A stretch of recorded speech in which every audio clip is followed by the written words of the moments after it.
সংবাদে আপনাদের সবাইকে স্বাগত জানাচ্ছি। আমি ফিরোজ তুহা। শুরুতেই বিআরবি কেবলস সংবাদ শিরোনাম। মিরপুরে এক রাতে 6 স্থানে ডাকাতি, আতঙ্কে ব্যবসায়ীরা। আজ আত্মপ্রকাশ হচ্ছে বৈষম্য বিরোধীদের নতুন ছাত্র সংগঠন। বাজেয়াপ্ত হতে বাঁচতে আওয়ামী লীগের মন্ত্রী এমপিদের টাকা বিনিয়োগ হচ্ছে বড় বড় কোম্পানিতে। দিল্লিতে গৃহবন্দী শেখ হাসিনা, জানা গেল চাঞ্চল্যকর তথ্য।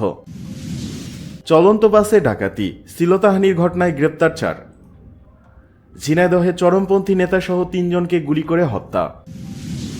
মিরপুরে এক রাতে 6 স্থানে ডাকাতি, আতঙ্কে ব্যবসায়ীরা।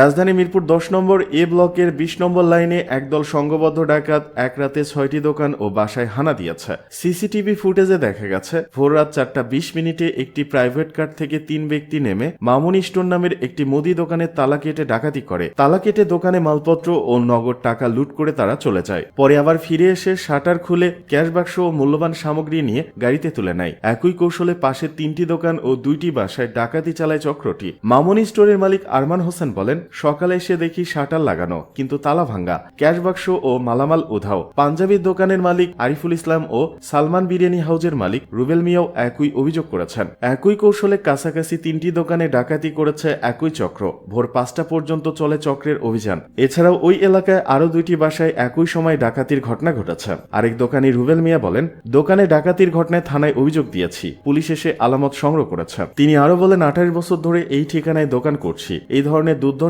ঘটনা কখনো ঘটেনি। নগদ টাকা সহ 1.5 লাখ টাকার মালপত্র নিয়ে গেছে। দোকানের সামনের একটি ভবনের দোতলায় আমার বাসা। রাত 12টার দিকে দোকান বন্ধ করে গিয়েছিলাম। যে কায়দায় দোকানে চুরি করেছে তা অবিশ্বাস্য। আমরা নিরাপত্তাহীনতায় রয়েছি, জড়িতরা শনাক্ত হোক, প্রশাসন নিরাপত্তা নিশ্চিত করুক। সিসিটিভি ফুটেজে দেখা গেছে চক্রে 3 জন সদস্য, একজনের পায়ে কেপস, পরনে সবুজ স্যুট। একজন প্রথমে আশপাশে তাকাচ্ছিলেন, এরপর অন্য 2 সঙ্গী দোকানে ঢুকে একে একে সব মালামাল বের করে নিয়ে আসেন। এ সময় তাদের হাতে ধারালো অস্ত্র ছিল। এদিকে আজ আত্মপ্রকাশ হচ্ছে বৈষম্য বিরোধীদের নতুন ছাত্র সংগঠন।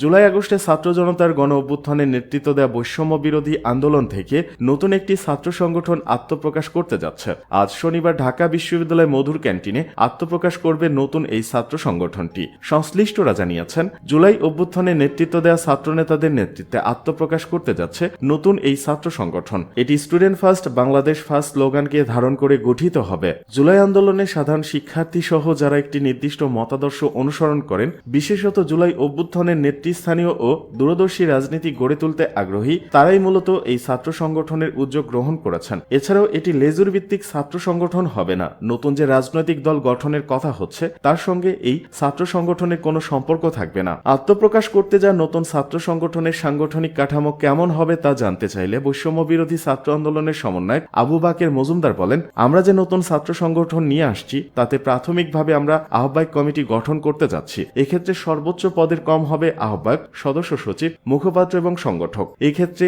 আহ্বায়কের সঙ্গে যুগ্ম আহ্বায়ক প্যানেল এবং সদস্য সচিবের সঙ্গে যুগ্ম সদস্য সচিব প্যানেল থাকবে। বাজেয়াপ্ত হতে বাঁচতে আওয়ামী লীগের মন্ত্রী এমপিদের টাকা বিনিয়োগ হচ্ছে বড় বড় কোম্পানিগুলোতে। দেশ ছেড়ে পালিয়ে যাওয়া কিংবা আত্মগোপনে থাকা আওয়ামী লীগ নেতাদের নামে ও বেনামে হাজার হাজার কোটি টাকা দেশে বড় বড় কোম্পানিগুলোতে জমা রাখা হচ্ছে, যার মাধ্যমে তারা নিজেদের অর্থের নিরাপত্তা নিশ্চিত করছেন। এসব কোম্পানিগুলো এখন বিপুল বিনিয়োগ পেয়ে সুবিধা পাচ্ছে এবং পোয়াবার অবস্থায় রয়েছে। সরকারের পট পরিবর্তনের পর নেতারা যেভাবে পেরেছেন তেমনিভাবে নিজেদের নগদ অর্থ কিংবা মূল্যবান সম্পদ দেশের বাইরে সরিয়ে নিয়েছেন। অনেকেই এই অল্প সময়ে অর্থ সরাতে পারেননি, কারণ তারা নিজেদের এবং পরিবারের নিরাপত্তার কথা ভাবতে ব্যস্ত ছিলেন। এবার এসব নেতাদের পাশে দাঁড়িয়েছে বড় বড় কোম্পানিগুলো, কারণ যখন বড় গ্রুপ অফ কোম্পানির অ্যাকাউন্টে টাকা জমা থাকে বা তাদের জিম্মায় সম্পদ রাখা হয়, তখন প্রশাসনের পক্ষ থেকে কোনো বাধা আসে না। তাই বিনিয়োগের নামেই হোক বা টাকার নিরাপত্তার জন্য অর্থ কোম্পানিগুলোতে সরিয়ে রাখার চেষ্টা চলছে, যাতে নেতারা হাত ছেড়ে বাঁচতে পারেন। গত 15 বছরে আওয়ামী লীগ সরকারের অধীনে বড় বড় কোম্পানিগুলো সবচেয়ে বেশি সুবিধা পেয়েছে এবং সম্পদের পাহাড় তৈরি করেছে।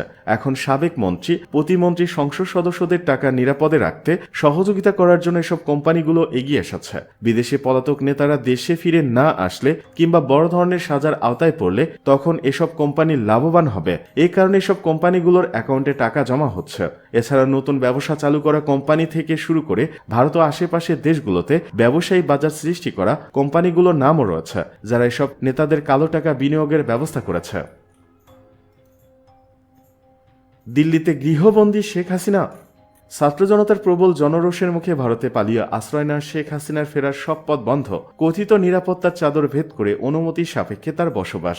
সব খোয়া গেছে, হারিয়েছেন সবকিছু। দাবি তাকে ফিরিয়ে এনে বিচারের মুখোমুখি করার। গঙ্গার পারে তারা যাকে আশ্রয় দিয়েছেন তারাও সন্দিহান, তিনি অনাহত, কেউ তার অপেক্ষায় নেই। এমনকি এতদিন যারা তার কথায় উঠবোস করেছেন, ফায়দা লুটে গড়েছেন কারি কারি টাকার পাহাড়, তারাও মুখ ফিরিয়ে নিয়েছেন। শেখ হাসিনা বলতে যারা একসময় জ্ঞান হারাতেন, তাকে সন্তুষ্ট করতে যারা থাকতেন উন্মুখ, তারাও এখন তাকে এড়িয়ে চলছেন। যারা একসময় শেখ হাসিনার ধারে কাছেও ঘেঁষতে পারতেন না, পাত্তা পেতেন না, দলের অন্দর কিংবা বাহিরে, এখন তাদের লাইভে এসে নানা কথাবার্তা বলতে হচ্ছে। হুমকির ফুলকি উড়িয়ে পাত্তা পাওয়ার চেষ্টা করতে হচ্ছে। উল্টো সেসব হুমকি নিয়ে তৈরি হচ্ছে মিমস। শেখ হাসিনা ভারতে কিভাবে আছেন, কোথায় আছেন তা নিয়ে দিল্লি বারবারই চুপ নীতির অবস্থান নিয়েছে। দিল্লির এই চুপ থাকায় মানুষ প্রশ্ন তুলছেন, শেখ হাসিনা কি দিল্লিতে গৃহবন্দী? এবার ভারতীয় গণমাধ্যমের খবরে বলা হচ্ছে, শেখ হাসিনা আবারও ফিরে আসতে মরিয়া। তিনি ফিরবেন আর প্রতিপক্ষকে ধরবেন, প্রতিপক্ষকে শুলে চড়াবেন, উন্নয়ন করবেন, মেট্রো রেলে চড়বেন, পদ্মা সেতুতে গিয়ে গায়ে হাওয়া মাখবেন। তবে শেখ হাসিনা ফিরবেন সেই খবরে অনেকে আবার আশাবাদী। তারা চান হাসিনা আবার ফিরুক, ফিরে এসে বিচারের মুখোমুখি হোক। প্রায় 2000 হত্যা, শত শত মানুষ আহত, আয়নাঘর কাণ্ডের মতো বহু অভিযোগ শেখ হাসিনার বিরুদ্ধে। বাংলাদেশ সরকার প্রস্তুত আগেই শেখ হাসিনাকে ফেরত আনতে প্রয়োজনীয় সব নথিপত্র দিল্লিতে পাঠানো হয়েছে। বারবার তাগাদা হচ্ছে দিল্লিকে। শেখ হাসিনাও আসতে চাইছেন, তবে দিল্লি কেন তাকে দেশে পাঠাচ্ছেন না? জটিলতা কোথায়? অন্তর্বর্তী সরকারের প্রধান উপদেষ্টা প্রেস সচিব শফিকুল আলম জানিয়েছেন, শেখ হাসিনাকে দেশে এনে বিচার করা অন্তর্বর্তী সরকারের মূল লক্ষ্য। শফিকুল আলম বলেন, কিছুদিন আগে জাতিসংঘের মানবাধিকার কমিশন যে প্রতিবেদন দিয়েছে তাতে স্পষ্ট শেখ হাসিনা কি ধরনের অপরাধ করেছেন। তাকে মানবতা বিরোধী অপরাধে অভিযুক্ত করা হয়েছে। এটা বড় ধরনের অপরাধ। জাতিসংঘ ও কিছু কিছু মানবাধিকার কমিশনের প্রতিবেদনের পর অনেক চাপ তৈরি হচ্ছে। এই চাপে একটা নমুনা হলো ইন্ডিয়া টুডের জরিপ। সেখানে দেখা গেছে সেখানকার 55% মানুষ চান শেখ হাসিনাকে বাংলাদেশে ফেরত পাঠাতে। কিছু অংশ চাচ্ছেন তাকে অন্য কোনো দেশে পাঠিয়ে দিতে। মাত্র 16 থেকে 17% মানুষ চান শেখ হাসিনাকে ভারতে রাখতে।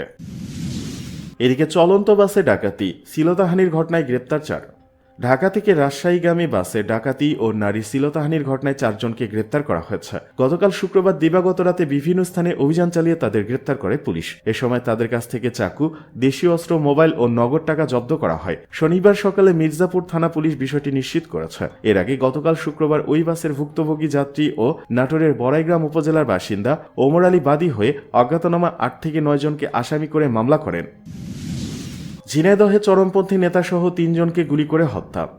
ঝিনাইদহে এক চরমপন্থী নেতাসহ 3 জনকে গুলি করে হত্যা করেছে দুর্বৃত্তরা। শুক্রবার রাত 9:30টার দিকে শৈলকুপা উপজেলার রামচন্দ্রপুর শ্মশানঘাট এলাকায় শেষখালের পাশে এই ঘটনা ঘটে। নিহতরা হলেন হরিণাকুণ্ড উপজেলার আহাতনগর গ্রামের মৃত রাহাস উদ্দিনের ছেলে চরমপন্থী নেতা হানিফ ও তার শ্যালক, শ্রীরামপুর গ্রামের লিটন।